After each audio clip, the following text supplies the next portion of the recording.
Eu quero entender o seguinte, a relação do Tarcísio com os bolsonaristas está boa? Claro que está boa, semana passada nós trouxemos aqui o deputado Lucas Bove, que deu uma saída tangente em relação a isso, mas visivelmente os caras não estão muito satisfeitos. Está tudo bem? Olha, eu não vejo dessa maneira. Eu acho que a direita está amadurecendo. O governador Tarcísio, ele assumiu há praticamente 11, agora o 12º mês da sua gestão.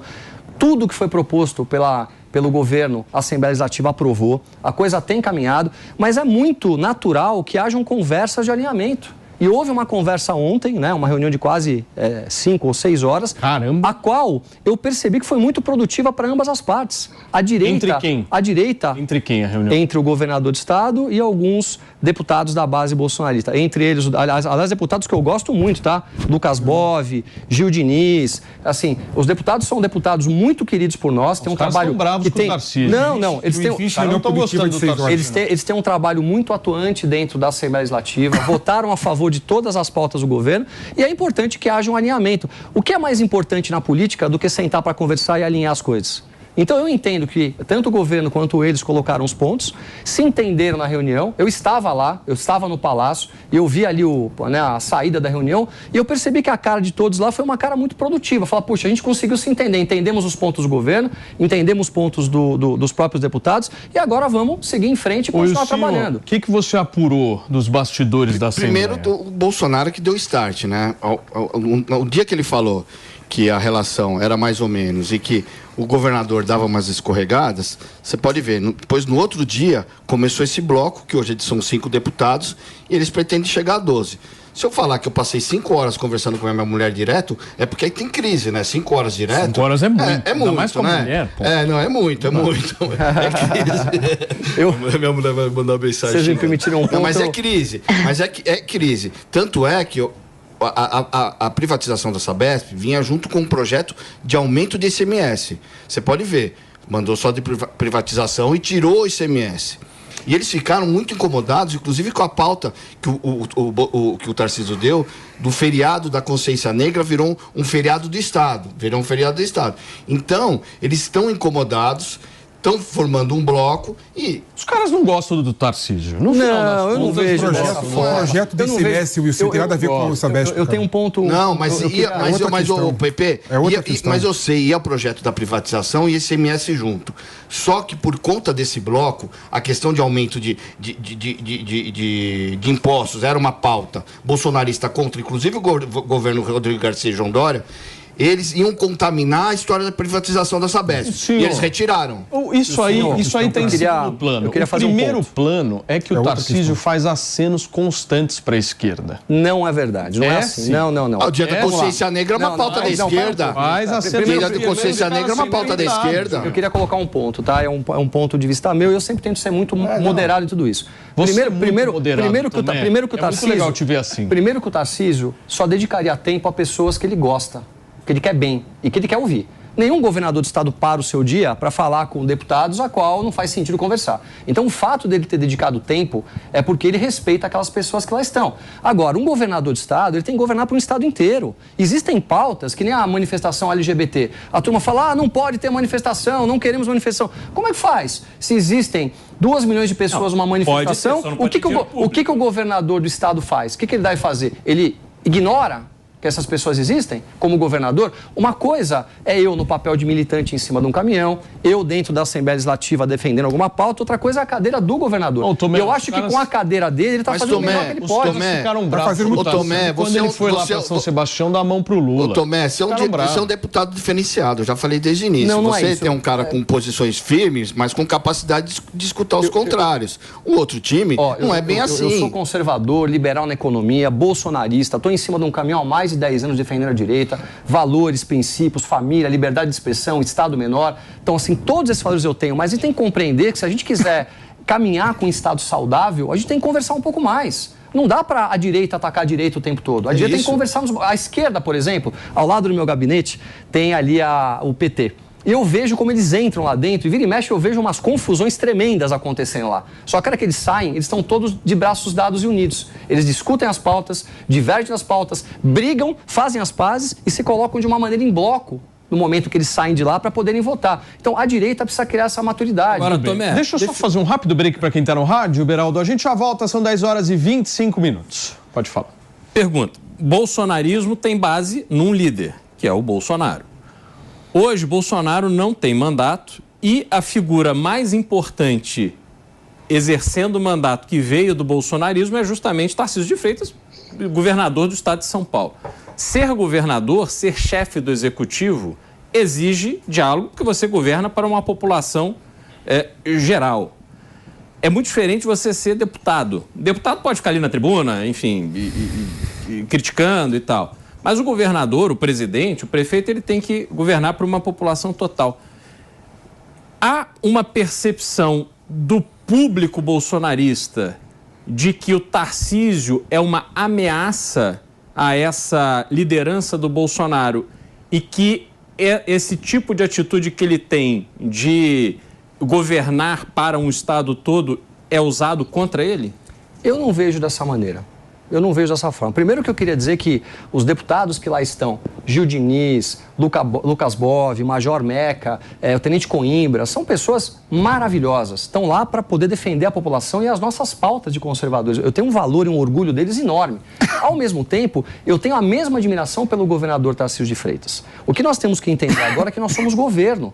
E as conversas bem alinhadas e orientadas vão levar nós para uma gestão muito bacana. E é natural que se tenha alinhamento em tão pouco tempo. A turma que está lá também, como eu acabei de ser eleito, eu estou começando a aprender um pouco a política. E eu não entendo política sem ser jogo de grupo. Política de maneira individual, ela acaba se tornando um pouco complexa ao longo do tempo. Quando se joga em grupo e avassalo, dá certo. Nós estamos amadurecendo. Como que o Bolsonaro vai conseguir sustentar essa liderança estando inelegível? Quando o Beraldo traz essa questão da liderança do Bolsonaro, eu fico muito curioso em saber daqui a 1, 2, 3, porque política é ocupação de espaço, certo? Se um não ocupa, o outro vai lá e entra no lugar. Como é que o Bolsonaro vai conseguir se manter firme, não podendo se candidatar? O Bolsonaro é o maior líder que nós já tivemos e que temos na história do Brasil. Tudo parte do Bolsonaro. Ele para multidões onde ele vai ainda hoje. Todos os locais onde o Bolsonaro tem ido, veja os últimos meses, são multidões em todos os locais. Não é o fato dele ter perdido a sua inexigibilidade que ele deixa de ser um líder como ele é. Eu vejo que agora nas prefeituras, ele vai ter um papel muito importante no Brasil inteiro. O bolsonarismo continua vivo e com todos os erros que o PT tem cometido, que são grotescos, uma gestão catastrófica, o Estado inchado, ministérios que não eram necessários, o país passou a estar sem dinheiro, as estatais voltaram a estar na mão das mesmas pessoas, acontecendo as mesmas coisas, só inflama essa flama do bolsonarismo, que nada mais é o quê? Das pessoas de bem do país que defendem valores. Mas você percebe que o Bolsonaro não está formando nenhum sucessor, né? Aliás, por exemplo, quando a própria esposa dele tentou, de alguma forma, fazer um movimento político, ele veio a público dizendo que ela não tem preparo para isso e tal. Ou seja, você percebe uma preocupação dele em não deixar ninguém... Paulo do céu. Eu estou sentindo isso. Acho que tem dois movimentos, Paulinho. Ou eu estou errado? Esse bloco é para pôr o Tarcísio no cercadinho. É para pôr o Tarcísio no cercadinho. Acho que tem uma questão, tem dois movimentos. Primeiro, não dá para você falar que o Bolsonaro ele foi responsável por criar várias lideranças, né? Tereza Cristina. Ele foi responsável, né? Incentivou durante as eleições. Senadores, deputados... Ele viabilizou eleitoralmente, mas o Tarcísio... Era isso. Agora, tem uma diferença de criar deputados e senadores e uma boa diferença de você criar um sucessor para a presidência. Agora tem uma questão, Paulinho, que eu vou falar para você o seguinte, cara. A regionalização, o discurso regional, muitas vezes, ele contraria o discurso nacional. Você, como é governador de São Paulo, muitas vezes você tem que ter uma pauta regionalista defendendo o estado de São Paulo. E isso, naturalmente, vai contra uma pauta nacional. Então, é natural que o Tarcísio, como governador do estado de São Paulo, ele crie várias inimizades e vários conflitos com o Bolsonaro, que tem uma pauta mais geral. Essa é a razão, por exemplo, que nunca um governador do estado de São Paulo foi eleito presidente da República, né? Serra tentou, não conseguiu, Alckmin tentou, não conseguiu. Ou seja, é normal... Você saber quem nos acompanha pelo rádio? Alckmin está tentando. São 10 horas e 30 minutos para você que sintonizou agora na programação da Jovem Pan. Hoje o programa está quente, hein? Do jeito que vocês gostam, nós temos o Cristiano Beraldo, o Silvio Pedroso, Felipe Monteiro, Tomé Abduch. Daqui a pouquinho eu quero saber de Miriam Spritzer também, porque ela está assistindo esta conversa e eu quero saber de que lado ela está, meu querido. Então, eu acho que ela vai ficar com você. Então é natural e é normal que o interesse de São Paulo contraria o interesse do Brasil. Né? Então a gente vai ver muito mais... Não é normal. É normalíssimo. Não, normalíssimo. Como assim? Deixa eu falar. São Paulo é um exemplo para o Brasil. Mas você não tem coloca. Aqui é para o Brasil. Claro que é, ué. Por que você tem tanta gente de outros estados aqui em São Paulo? Por que as pessoas vêm para cá? São Paulo, porque aqui as coisas funcionam, as estradas são melhores, você tem mais indústria, você tem mais negócio, você tem mais dinheiro. São Paulo, Beraldo, São Paulo é um excelente estado. São Paulo teve um modelo de desenvolvimento muito bom e muito efetivo, não dá para falar o contrário, mas ficou para trás. Em que aspecto? Até que existe um termo chamado o São Paulismo. Né? Você querer importar o São Paulismo para outras regiões do Brasil com o modelo de desenvolvimento hoje em dia, vai na não funciona mais. Vai na Faria, ver quantas pessoas são de fora. Vai para o hospital. É um bom exemplo isso. Olha só, o Beraldo é um bom exemplo. Faria Lima é um exemplo de financismo. Não de produtivismo. Meu Deus do céu. Agora olha só. O que eu queria... O PP começou a filosofar. O que financia o desenvolvimento é indústria forte. Agora, é geração de emprego. Me explica por isso o Estado de São Paulo ficou para trás. Por que o Fernando Haddad fazia a Faria Lima ficar alisando os banqueiros? Porque ele sabe que os banqueiros é que vão dar a saída para a dívida pública brasileira e permitir que o governo tenha um mínimo de dinheiro para fazer alguma coisa. É porque ele sabe que, infelizmente, a elite financeira do Brasil manda no Brasil. É por conta disso. Ele representa o presidente da República, ele é ministro da Economia e ele é refém dos banqueiros? Não sabia Faça alguma coisa. Mas então é incompetente? Disso? Ele é declaradamente incompetente. Eu acho que o governo Lula e o governo Bolsonaro têm a mesma medida. É o financismo. Não, mas peraí, mas Lula desses últimos mais de 20 anos, Lula ocupou a presidência diretamente. Vai para onde? Só para entender. Entendeu? Se não for para Faria Lima, vai para onde? Só para entender. Felipe, não existe. É o financismo. Não existe. É o financismo. Deixa eu dar um ponto. Mas o negócio dele é do... Para minha opinião, o que eu queria era indústrias fortes. Tudo bem. Não instituições financeiras fortes. Eu queria. O Estado de São Paulo ficou para trás nisso. O Estado de São Paulo começou a ser uma vanguarda industrial do Brasil. Hoje em dia não tem indústria em São Paulo. E o Beraldo acha que está bom em São Paulo. Não, está muito melhor que os outros. Está muito ruim. Mas está ruim. Mas está ruim. 70%. Eu concordo com você. 70% da arrecadação do governo federal é de São Paulo, pelo amor de Deus. Mas, Lucinho, pelo amor de Deus, eu não estou contrariando essa pressão. São Paulo tem uma importância. São Paulo arrecada mais, mas deveria ser muito melhor. Deveria ser muito melhor. São Paulo deveria investir em indústrias. Ter um plano de desenvolvimento da indústria paulista. Não tem. Mas é que tá. Por que não tem? Porque não tem porque o Estado... Como é que funciona a Califórnia? Reforma trabalhista. Como é que você dá emprego? Como é que você vai se financiar? O Estado de São Paulo, nos últimos 30 anos, teve uma cabeça muito parecida com o governo federal que hoje está lá. Era aquele partido lá do passado que se dizia de direita e, na verdade, era de centro-esquerda. Que destruiu São Paulo. Que mesmo governo que Bolsonaro. Que é a mesma proposta que Bolsonaro. Imagina, para com tudo. Pepe, eu estava elogiando o Tomé até agora. Deixa eu falar um pouquinho. Eu estava elogiando o Tomé até agora. Os governos anteriores de São Paulo não fizeram uma boa gestão. Nós perdemos as indústrias. A grande maioria acabou indo para Minas Gerais. A indústria de São Paulo ficou totalmente sucateada por conta de uma má gestão. O Estado ficou inchado, mal administrado, endividado e, infelizmente, nós passamos por tudo isso. Agora, vem um governador novo, que está há 12 meses trabalhando. São Paulo hoje já está gerando mais da metade dos empregos do país.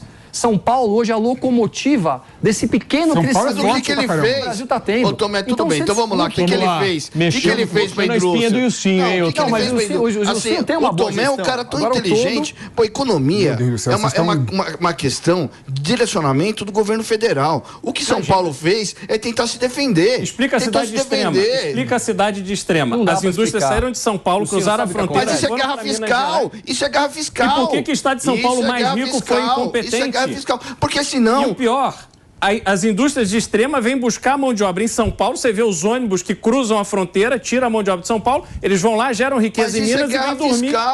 Beraldo, e o Estado mais rico não foi competente para vencer a guerra? Mas isso é falta de competência do governo federal. Não, do governo estadual, porque a guerra fiscal é estadual. Nada. Vocês estão discutindo coisas que não são importantes. O Tomé está falando de do Rio de Janeiro, exemplo de gestão para o Brasil. Certo, Pepe? O Rio de Janeiro tem um problema ali, cara. O Rio de Janeiro, ele perdeu... Mas economicamente... Não, economicamente, Paulinho, o Rio de Janeiro, ele perdeu o primeiro boom do petróleo, perdeu o segundo boom do petróleo e perdeu a oportunidade de realmente tornar o petróleo algo bom para a população do Rio de Janeiro com investimento em infraestrutura. Perdeu isso por conta de corrupções que a gente sabe o que ocorreu no Rio de Janeiro. Posso dizer qual foi o problema do Rio de Janeiro? Quando o Rio de Janeiro deixou de ser capital, virou Brasília, e houve a transferência da capital para Brasília, ao invés de darem a oportunidade do Rio de Janeiro se desenvolver do ponto de vista da indústria, do serviço, o que fizeram?